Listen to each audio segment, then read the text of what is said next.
everyone, welcome back. ဒီနေ့ကတော့ကျွန်းရဲ့ normal work day vlog လေးပဲဖြစ်ပါတယ်။ဒီမှာက temporary ဖြစ်နေတော့ကျွန်းက night shift လုပ်ဖြစ်ပါတယ်။အဲဒီတော့ကျွန်းနဲ့တူတူအရင်ဆုံး get ready လုပ်ပါမယ်။ဒီမှာကရာသီဥတုအေးနေပြီဆိုတော့လေအင်ကြီးကိုနှစ်ထပ်ဝတ်ပါတယ်။အဲ့ဒီပုံမှာကျွန်းတို့ဒီ Sainsbury jacket ထည့်ရမယ်ပေါ့နော်။ပြီးရင်ဒါကကြတော့ပုံမှန်ရာသီဥတုမအေးဘူးဆိုရင်တော့ဒီတစ်ထပ်ပဲဝတ်ရတယ်ပေါ့နော်။အဲ့တော့အင်ဝတ်လိုက်ပါမယ်။ခုတော့အဝတ်လဲလုပ်ပြီးသွားပါပြီအလုံသွားလို့ရှိရင်ပေါ့နော်ကျွန်တော်စပင်းကိုအမြဲတမ်းထုံးသွားတယ်ချသွားလို့ရှိရင်လေစံသားရင်ညှိမှာဆိုလို့လောက်ကကျွန်တော်က shift ကလေအကြာကြီးလောက်ရတာဆိုတော့အနည်းဆုံး9နာရီဆိုတော့လေအဲဒါကြတော့ shift အပေါ်မူတည်ပြီးတော့စပင်းကိုပြင်သွားဖြစ်တယ်ခုနေ့ကတော့စပင်းထုံးလဲသွားမှာပါဒီနေ့က night shift ဆိုတော့လေစပင်းထုံးသွားမှာ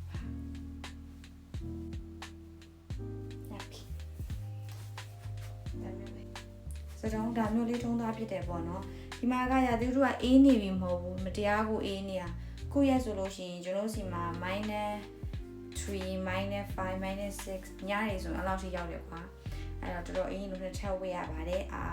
ဘောင်းမီဆိုလို့ရှိရင်လည်းတာမဲ့ပန်တစ်ချက်ပြီးရင်ကျွန်တော်ဘောင်းမီအနဲ့အောင်တစ်ချက်ပေါ့ထပ်ဝေးရပါတယ်ဆိုခုတော့လိမ့်ပြင်ပါမယ်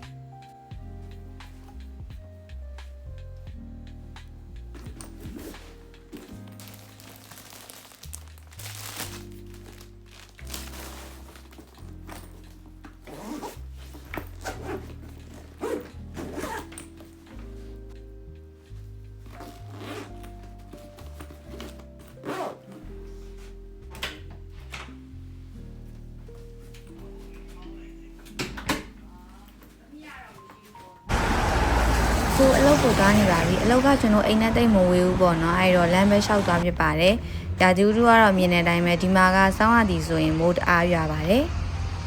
ခုအလုပ်ကိုရောက်ပြီဆိုတော့ကျွန်တော် check in လုပ်ပြီးတော့အလုပ်ဆက်လုပ်ပါတော့မယ်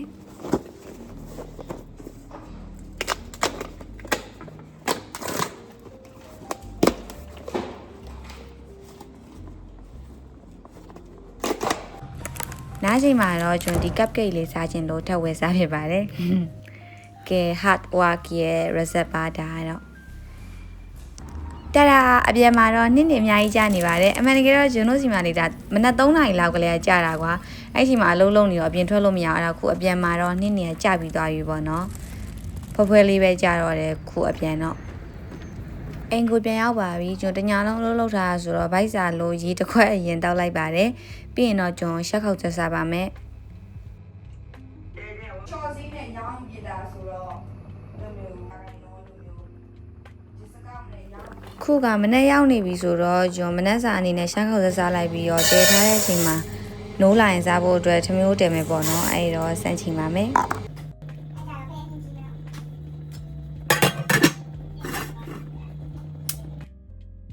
ထမင်းကိုတော့တည်ထားလိုက်ပါပြီခုရှက်ခောက်ချက်စားလိုက်ပါအောင်မယ်အားလုံးပဲဆက်ကြပါအောင်ရှင်ကျွန်ကတော့ဗိုက်စာနေလို့ခေါင်းဖော်တန်းစားလိုက်ပါတယ်စားလို့တောက်လို့လဲပြီးသားပြီဆိုတော့ကျွန်ခဏအိတ်လိုက်အောင်မယ်ပေါ့နော်နေ့လေ12တိလောက်မှပြန်ထားဖြစ်ပါတယ်ဒီလို night shift လုပ်တဲ့ရက်တွေဆိုလို့ရှိရင်လေဆိုတော့ကျွန်ရဲ့ဒီ work day vlog လေးကဒီလောက်ပါပဲဗီဒီယိုလေးကိုအဆုံးထိကြည့်ပြရတဲ့ကျေးဇူးတင်ပါတယ်အားလုံးပဲနောက် vlog တွေမှာပြန်လည်ဆုံတွေ့ကြမယ်နော် bye bye